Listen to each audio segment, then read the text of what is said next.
Thank you, council members, for allowing me to speak. My name is Daniel Ryszka. I'm a pharmacist in New York State.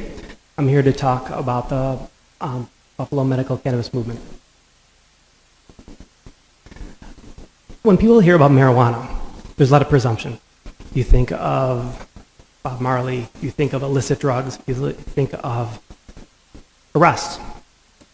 A lot of bad connotations associated with that. But in reality, patients across the country are receiving benefit from cannabis. New York State has allowed the legalization of cannabis. Unfortunately, in Buffalo, they have not been allowed a registered organization to grow. So before we can understand cannabis, we have to understand where it came from. It originally started in 12,000 BC, started out in Asia, moved down to Europe, Africa, South America, and eventually up into the United States. Back in 1851, cannabis was added to the U.S. Pharmacopoeia, which means that this has medical benefit. Here's an example of one of the medications that was allowed.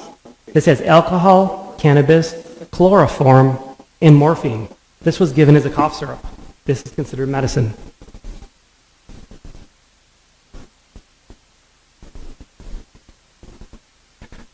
Through the years, there's been a lot of changes in prohibition, which then made this illegal.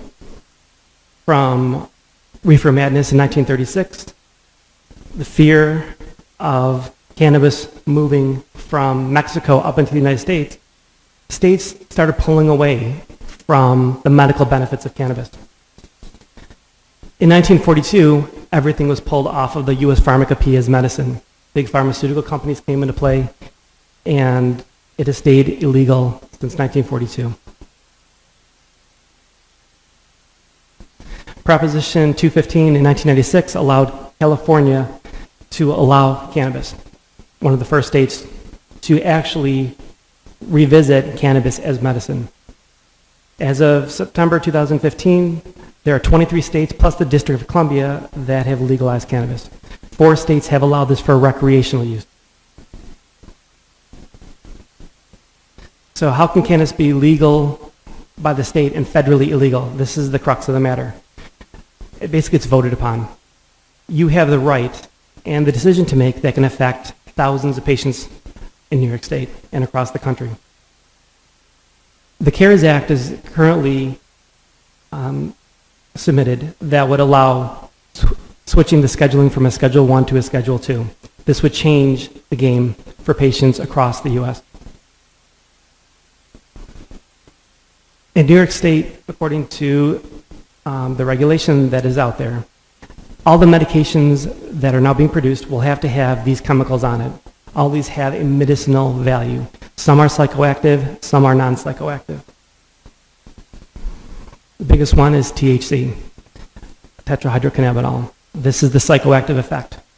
There are medical values with this part of the plant.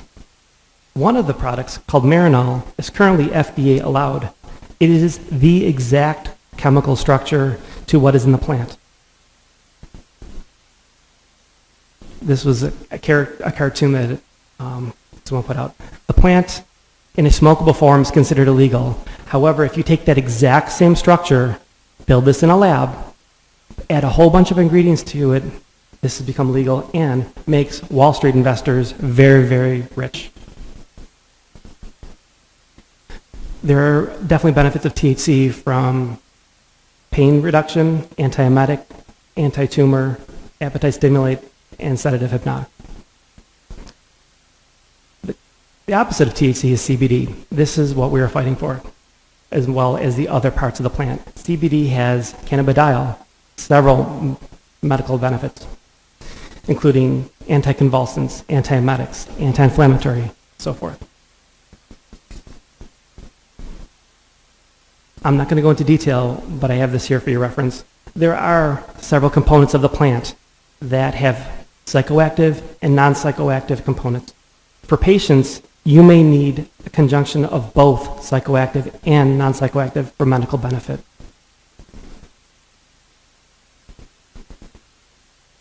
There are three classes of cannabinoids. One is called the endogenous cannabinoids. These are the cannabinoids that exist naturally in your body. They're already there. Every person here has this circulating.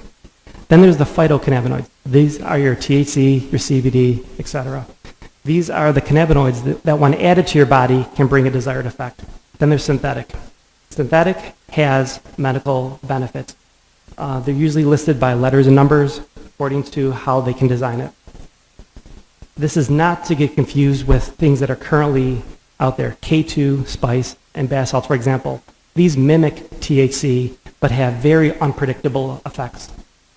Across the country, there's more and more overdoses that you're seeing from these other types of product versus the natural plant. New York State regulation, they're allowing three forms: liquid oil, vaporized, and capsules. This is what we're arguing about. This is what we're fighting for. Something that is not smoked by combustible light. This is something that is made by a dispensing facility that has appropriate medical benefit for patients who need it.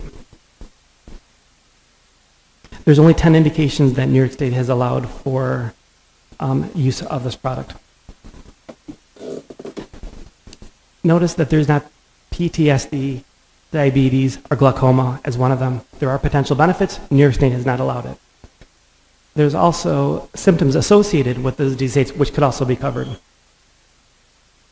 We're here today to talk because out of all the registered organizations, there are 5 of them. There'll be 20 dispensing facilities throughout New York State. There is not one grower in Western New York. What happens when it snows? What happens if there's a disaster? If there's a drug shortage? I'm a hospital pharmacy director. We see it every day.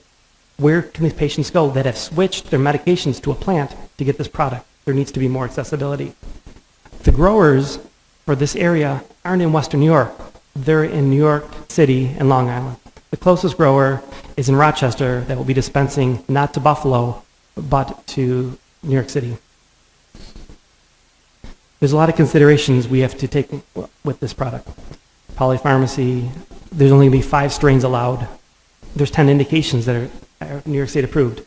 How can you treat 10 indications with 5 strains? Why did I get involved with this? Because of, one, my 2 children who have violent epilepsy that could benefit from this. They're not criminals. They're children in wheelchairs. They can't walk, can't talk, in a drug-induced coma.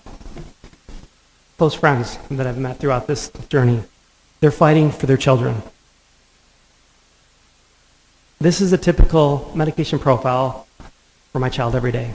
26 medications. This is a reality every day. There's several organizations that have patients that are looking for them for direction. We need leadership. We need someone to stand up for the patients, someone in a political realm to say, we're going to not follow what everyone else is doing. We're going to do what our patients need. This is a video of my daughter. This is a short seizure. Lasted about 15 minutes. They happen hundreds of times a day. They don't stop. This is considered normal despite 26 medications. The side effects associated with those 26 medications, this is criminal that we have to watch day after day while this occurs. And we can't do anything because we're waiting for decision by the state. Invisible boundaries shouldn't dictate patient care. Politics, whether you're a Democrat, Republican, or other, shouldn't dictate how a patient should get access to medications.